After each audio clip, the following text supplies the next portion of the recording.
안녕하세요. 메가스터디 강사학교 영어 강사 황성현입니다. 강의 시작하겠습니다. 자, 얘들아, 어제 시험 보느라 다들 고생했는데 근데 이제 고3이잖아. 그치? 고3은 뭐 해야 돼? 공부해야지. 그치? 같이 가보자. 자, 일단 지문 가기 앞서서 일단 빈칸 지문이니까 우리 타겟팅의 과정을 거칠 건데 그 전에 일단 간단하게 오늘 수업 내용 스포일러 간단하게 하고 할게. 일단 오늘 수업 내용에서 답을 고른 이후에 이런 내용도 언급할 거거든.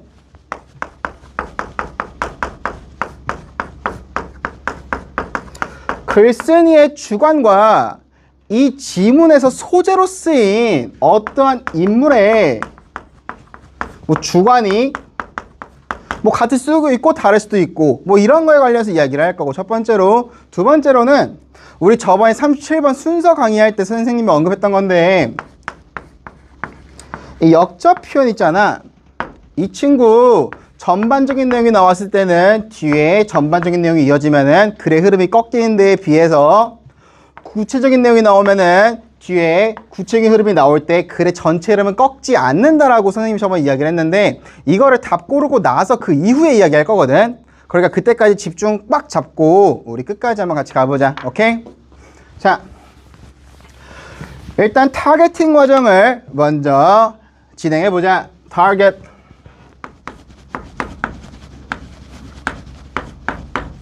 자, 빈칸을 포함한 문장을 타겟팅을 위해서 한번 읽어볼 건데, 보면은 through it, 이를 통해서 그는 용감히도 확언한데, not only his aesthetic judgment from whatever source it be derived, 해서 그의 심미적인 판단인데 어떤 소스로 왔던 간에 상관없이 그러한 심미적인 판단뿐만 아니라 but the conviction, 어떤 판결에도 확언을 한대. 그 판결이 빈칸인가 봐. 즉 우리의 타겟팅에 따르면은, 일단 어제 문제 풀었으니까 일단 저 he가 art collector라는 거 알고 있잖아. 그치? art collector가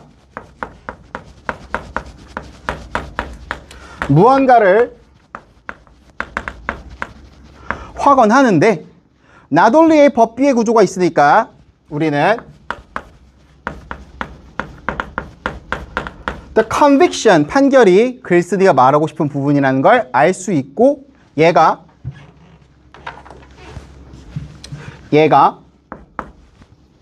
뭔지에 대해서 파악하면은 될 것 같아. 우리의 타겟은 여기네. 그치? 지문 한번 같이 가보자.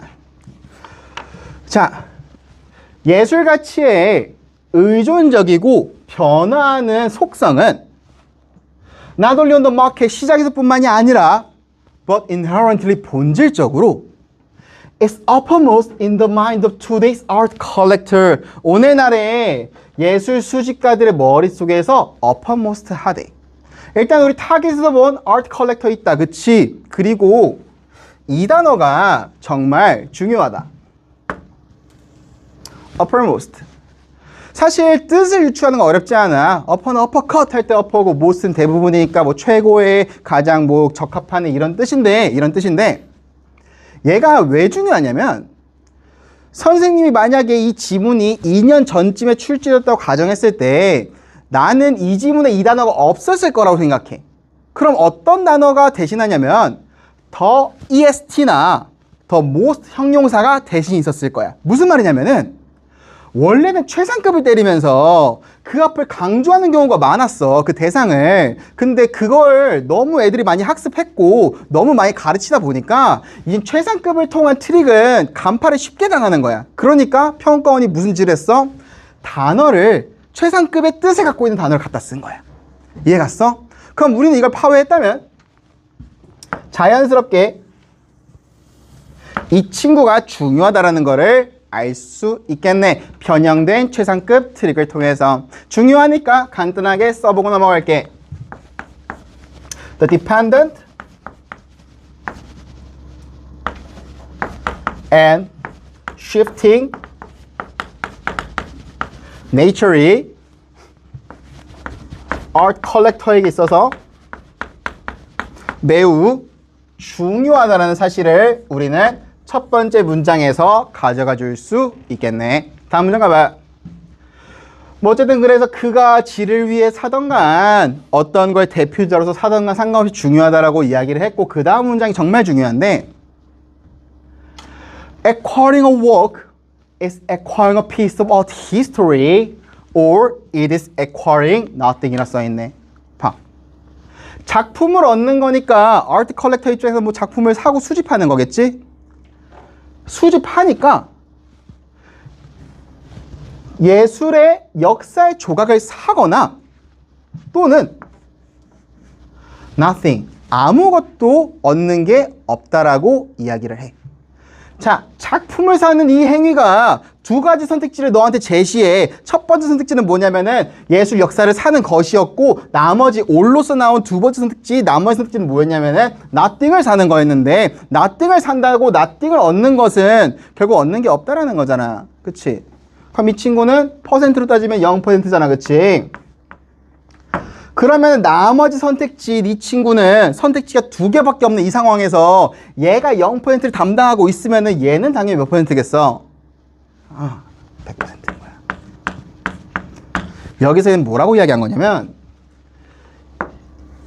예술작품 얻는 거 있잖아. 예술의 역사를 얻는 거라고 엄청나게 강조한 거야. 올이라는 이 장난질을 통해서. 근데 말 그대로 장난질이니까 너희가 이것까지 파악하기 어려웠을 수도 있잖아.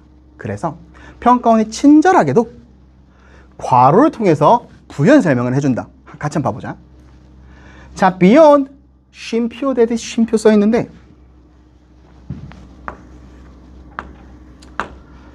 원래 이 문장 That is beyond an object of personal enjoyment 이런 문장이잖아. 근데 굳이 쉼표 대듯 쉼표를 통해서 살짝 섞어놨잖아. 이 짓거리 왜 했을까? 왜? 그냥 that is beyond 하면 되는 건데 왜 이 짓거리 했냐고 불필요하게. 왜? 이 짓거리를 하면서 얻는 이점이 뭐야? 얘가 눈에 정말 잘 보여. 괄호에서 우리는 beyond에 초점을 맞추면서 읽으라는 평가원의 지침이 있는 거야. 그래서 읽어보니까 beyond an object of personal enjoyment에서 개인적인 즐거움의 그 물체를 beyond 초월해버리고 완전 이딴 거 상관없을 정도로 넘겨버린대. 이거 그래서 뒤에 거를 제외하고로도 많이 해석되거든. 그러면은 개인적인 즐거움의 물체를 왜 제외할까? 왜 이딴 거 신경도 안 쓸까? 왜? 예술작품 얻는 게 예술 역사를 사는 것 말고는 의미가 nothing, 없으니까 personal enjoyment 같은 거 의미 없다라고 괄호에서 이야기를 해주고 있는 거야. 오케이? 즉 확실히 말한 부분은 뭐냐면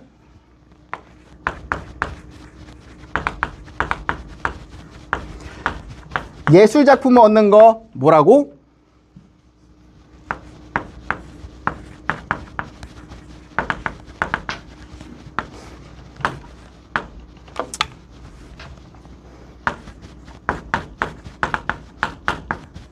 예술 역사를 얻는 거라고 확실하게 글쓴이가 강조를 해주고 있어. 다음 문장 가보자. In signing his check, 그의 수표에 사인하면서 갑자기 튀어나와서 당황했겠지만 결국 아트 컬렉터가 하는 행동이라서 이 수표에다 사인을 한다는 건 결국 예술작품 산다는 걸 의미하는 거거든. 즉 예술작품을 얻는 것을 여기서 in signing his check에서 이야기를 하는 건데 예술작품을 얻으면서 컬렉터는 주장해. 그의 믿음을 주장하는데 in the future presence of the work에서 작품의 미래 존재를 주장한대.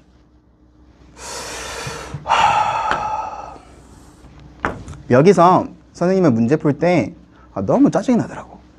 왜냐하면은 아니 직전까지는 얘가 분명히 말했던 게 뭐였냐면은 예술작품 얻는 거 역사 얻는 거라고 지가 분명히 이야기했잖아. 근데 다음 문제에서 갑자기 미래 이야기 하냐고. 이게 왜 화가 났냐면 야 역사잖아. 역사에 대체 언제부터 미래가 포함되어 있었어? 역사는 과거 또는 끽해봐야 오늘날 현재 아니야? 근데 왜 미래라는 소재를 갖고 왔냐고. 이상하잖아. 그치? 그러다 보니까 글 읽는 사람들 하여금 갑자기 미래 이야기? 뭐지? 아까까지 역사였는데 왔다 갔다 정신없네 이렇게 생각을 해버린다고. 근데 너무 짜증나잖아. 너무 화가 나잖아. 근데 여기에다가 평가원이 우리한테 친절하게도 이렇게 대답해줘. 야, 우리 그렇게까지 나쁜 사람들 아니야. 이런 식으로 이야기를 해주는데 그걸 어디서 하냐면 다음 문장에서 해줘. 봐봐. History, 쉼표, however, 쉼표. 우리 이 친구 분명히 아까 봤다. 여기. 이거 왜 했다? beyond를 너희 눈에 보이게 해주려고 강조하려고 했다. 이거 왜 했을까? history를 너희 눈에 보이게 해주려고 했겠지. future 이야기에서 빡친 거 우리도 알아. 그래서 history 이야기 해줄게. 그러나 history. 오케이? 그럼 우리 이거 보면 되겠네. 그치? 빡친 게 좀 풀렸어요. 가보자. History is open to anything. 역사라는 거는 그 어떤 것에든 열려 있어. 그리고 the merit of the chosen painting or sculpture. 선택된 그림이나 조각, 즉 예술품의 메릿은 at best 기껏해야 only the validation of a present day consensus에서 기껏해야 이 예술품의 메릿은 있잖아. 오늘날 합의의 유효성밖에 안 된대. only라는 단어는 선생님이 독해 지문에서 볼 때마다 강조하고 있어. 그치? only, just, merely. 오직 단지라고 하지만 이거 되게 제한적이고 한정적인 친구야. 그래서 여기서 해석을 정확히는 어떻게 해야 되냐면은 예술품은 기껏해야 오늘날 합의 딸이에요 라고 해석해 줘야 돼. only를 딱 이 정도밖에 안 된다고. 오늘날 합의 딸이라고 이야기를 하잖아. 오늘날 합의 딸이. 그러면 여기에는 미래가 포함될까? 기껏해야 오늘날인데 미래가 포함돼? 안 되겠지.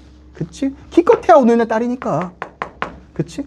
그래서 예술 수집가들은 예술품을 사면서 future presence, 미래 존재에 대해서 주장하지만 확언하지만 역사라는 거는 기껏해야 오늘의 딸이다. 즉 미래가 아니다. 즉 예술 수집가의 생각처럼 미래 존재를 확언할 수 있다 없다?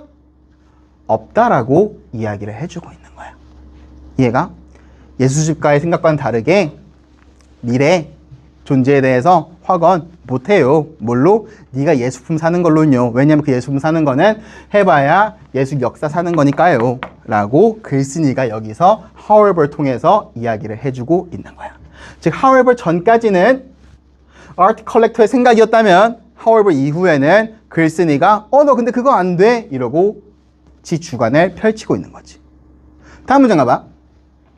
This consensus is of a certain to be displaced. 그래서 이 합의는 거의 대부분 대체된대. 갈아치워진대. 마치 다른 작품들이 과거에 그랬던 것처럼. 즉 과거에 그랬던 것처럼 갈아치워진다. 즉 미래로 갈 수 있다 없다? 없다라는 말을 계속해주고 있는 거야. In the last analysis 해설지에는 뭐 결국이라 써있던 난 몰랐어요. 그래서 뭐 마지막 분석, 뭐 최신 분석 어쨌든 뭐 거기에서 committing himself to a painting, 예술작품, 그림이니까 예술작품이라 읽을게. 예술작품에 스스로를 전념 헌신하는 거는 is a collector's own act. 컬렉터만의 행동이래. 재미있는 속성 단어가 하나 있어서 밑줄을 줄 거야. own. own이라는 건 나만의 이런 뜻이잖아. 여기서 own 왜 썼을까? 왜? 예술 수집가의 생각과는 다르게 미래 존재를 증명할 수 없잖아. 뭘로? 예술품 모으는 걸로. 그치? 그럼에도 불구하고 예술 수집가들은 그 짓거리를 하고 있잖아. 그러니까 이거 끽해봐야 니만의 행동이세요 라고 글쓴이가 예술 수집가들을 비꼬고 있는 거야. 해봐야 네 행동일 뿐이에요 라고. 다음 문장 더 가관이다. 봐봐. Through it, 이 짓거리를 통해서 그는 예술 수집가는 용감하게도 확언한대. Not only his aesthetic judgment에서 그의 심리적인 저지먼트뿐만 아니라 어떤 그 컨빅션을 확언한다고 아까 우리 타겟북이 잡았는데, 자, 용감하게도 왜 썼을까? 이 he는 예술 수집가지. 글쓴이의 생각과는 다른 행동을 하고 있지. 즉 글쓴이의 주관과 다른 친구지. 그러니까 글쓴이가 아까 own처럼 여기서 courageously 통해서 글쓴이가 얘를 비꼬고 있는 거야. 어떻게? 예수십가는요, 이걸 통해서 용감하게도 확언한다고. 뭐를? Not only but also be conviction을. 심지어 판결이라고 해버리네. 판결. 원래 누가 내리는 거야? 재판관이나 판사. 근데 아트 컬렉터 딸이가 감히 판결을 내리네. 그냥 이 정도면 그냥 놀리는 게 아니라 그냥 개 놀리는 거야. 그냥 지 생각과 다르니까 예수십가가 이 정도면 예수십가한테 그리스도에 사기를 당했나 봐. 뭐 잘 모르겠는, 뭐 나 모르지만 어쨌든 그 정도로 완전 비꼬고 있는 거야. 그거 니만의 행동이세요. 아, 용감하게도 그렇게 확언을 하시는군요. 판결을요. 라고 엄청 놀리고 있는 거야. 어쨌든 이런 뉘앙스와는 다르게 일단 우리는 답을 고를 때 아까 타겟팅했던 것처럼 결국 얘가 확언하는 그 친구가 뭔지를 봐야 되잖아. 그치? 그 친구가 뭔지를 봤을 때 그럼 예수십가가 지금까지 뭘 했더라를 생각했을 때 얘는 뭘 해왔냐면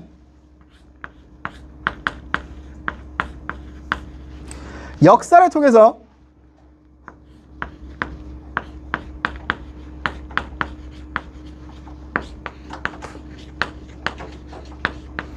미래 존재를 확신하고 주장했어.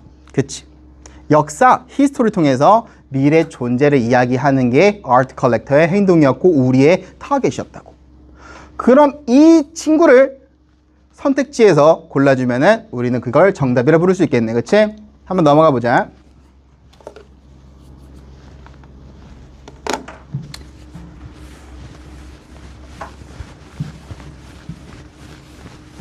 자, 1번 선택지가 정답이거든. 어제 풀었으니까 알겠지 뭐.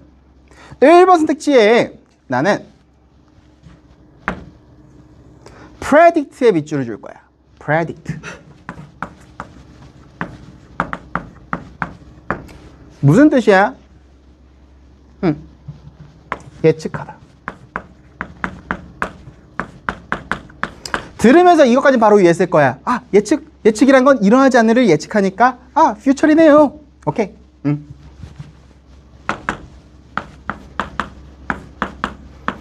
근데 이런 생각 들 거야.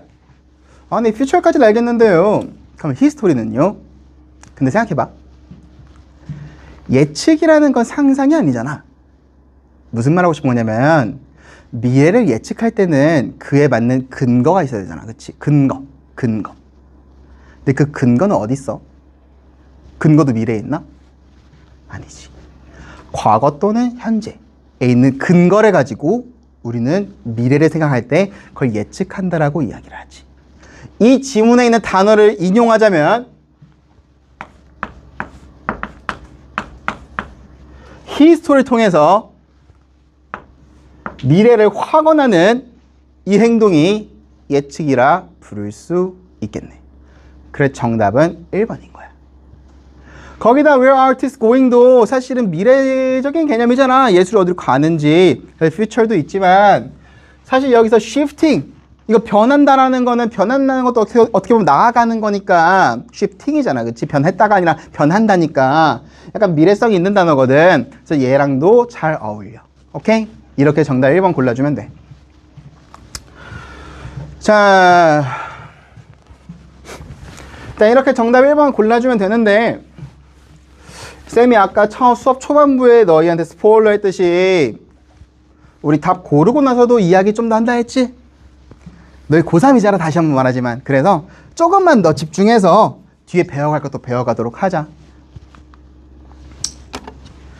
자, 너희의 기억이 휘발될 거를 매우 많이 우려하고 걱정하기 때문에 중요한 거 혹은 아까 지문할 때 안 다뤘던 내용만 먼저 다뤄볼게. 아까 전에 우리가 지문을 읽으면서 빡쳤던 이유 중 하나는 뭐냐면은 여기 however 있었는데 그 전전에선 분명히 artist로 이야기하고 있었는데 갑자기 future 이야기하니까 그게 좀 짜증이 났었어. 그치? 근데 이거 사실은 그렇게 빡칠 필요가 없었던 그런 내용이야. 왜냐하면 쌤이 아까도 언급했지만 우리 37번 순서 문제에 쌤이 해설 강의 해줄 때 내용 기억해 보면은 쌤이 이 친구에 대해서 다뤘던 거 기억나? However, 그러나, but, however, still, yet 같은 친구들. 뭐라고 이야기했냐면 전반적인 내용이 전반적으로 꺾였을 때는 글의 전체적인 내용이 이렇게 꺾였을 때는 글의 흐름을 꺾는다.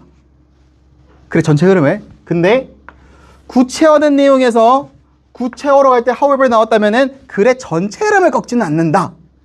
라고 이야기를 했거든. 왜? 구체화된 내용은 끽해봐야 전반적인 내용 부연 설명하려고 나온 친구니까. 그래서 이 however는 글의 전체 흐름을 꺾지 않는다라는 걸 너는 알고 있어야 돼. 그러면 이런 생각 들 수 있어. 아니 쌤, 뭐 이런 건 알겠는데 제가 전반적인지 구체적인지 대체 어떻게 구분할까요? 되게 그거는 지문 다 끝나고 할 수 있는 이야기지 저는 그거를 현장에서 못하지 않았을까요? 라고 생각할 수 있는데 아니야, 닌 할 수 있었어. 왜냐하면 봐, however 기준으로 직접 문장에서 문장 시작을 뭘로 했냐면 in signing his check라고 이야기를 했어. 선생님 아까 분명히 수업할 때 이거 언급했어. 뭐라고? 이거 사실상 예술작품 사는 거라고. 수표에 사인하는 거니까. 누가? art collector가. 그래서 예술작품 사는 것을 수표에 사인한다라고 이야기했으니까 예술작품 산다는 행위를 구체적으로 설명한 거 맞지 않아? however 뒤도 한번 봐보자. 어쩌고 이야기하다가 chosen painting or sculpture라고 이야기하는데 이거 그냥 선택된 그림이나 조각이라는 건 예술품이잖아. 예술품이란 단어를 엄청 구체적으로 나열해 놓지 않았어, 단어들을? 예술품이 그림이나 조각, 예술품의 구체화잖아. 예술품 사고 얻는 거 수표에 사인하는 행동이잖아. 구체적이잖아. 구체적인 친구 사이에 나온 however이잖아. 그래, 흐름, 전체 흐름 꺾어 안 꺾어? 안 꺾는다라고 이야기했지. 그래가지고 사실 이 글은 however 통해서 막 글이 꺾이고 이런 것도 아니었고 그냥 전체적으로 글쓰기는 똑같은 이야기만 하고 있었는데 근데 하필 말하는 혹은 주장하는 주체가 소재로 설명도 나온 거야. 그게 art collector. art collector는 이렇게 이야기하지만 글쓴이는 그렇게 생각하지 않아. 그러다 보니까 너희한테 글이 난해하게 읽혔겠지만 항상 그래서 너희는 앞으로 이게 지문에 나온 인물의 이야기인가 혹은 글쓴이의 얘기인가, 특히 이렇게 단정적인 어조, is 같은 단정적인 어조로 이야기할 때 보통 정이 때릴 때라서 이때는 글쓴이의 생각의 확률이 매우 높거든. 뭐 지구는 둥글다 이런 건 팩트잖아, 그치? 지 생각에 팩트인 척 말할 거 아니야, 글쓴이는. 이런 것들이 글쓴이의 주관이 담길 수 있는 포인트고, 항상 그런 건 아니야. 담길 수 있는 포인트고, 그에 비해서 however 앞에는 art collector의 주장이었잖아, 그치? 이러한 글쓴이의 주관과 소재로 나온 인물의 생각이 혹시 달라지진 않는지에 대해서도 우리는 생각을 하면서 읽어줄 필요가 있어. 오케이? 그래서 뭐 첫 번째 거 일단 썼으니까 두 번째 거만 필기하고 넘어가자.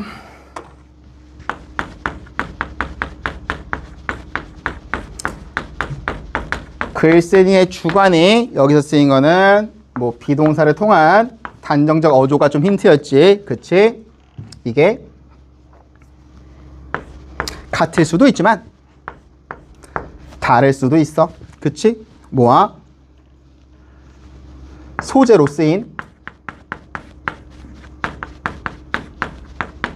인물의 주관과 이 두 가지 정도 잘 캐치하면서 복습하고 다음 문제에서도 비록 어려웠지만 어려우니까 한 문제 널리고 그냥 나 어떻게든 90점 넘어서 1등급 받아야지 같은 나약한 소리 하지 말고 어떻게든 맞출 수 있도록 노력을 한번 해보자. 오케이? 고생했고 복습 잘하고 공부 열심히 하고 다음 수업 때 보자. 안녕.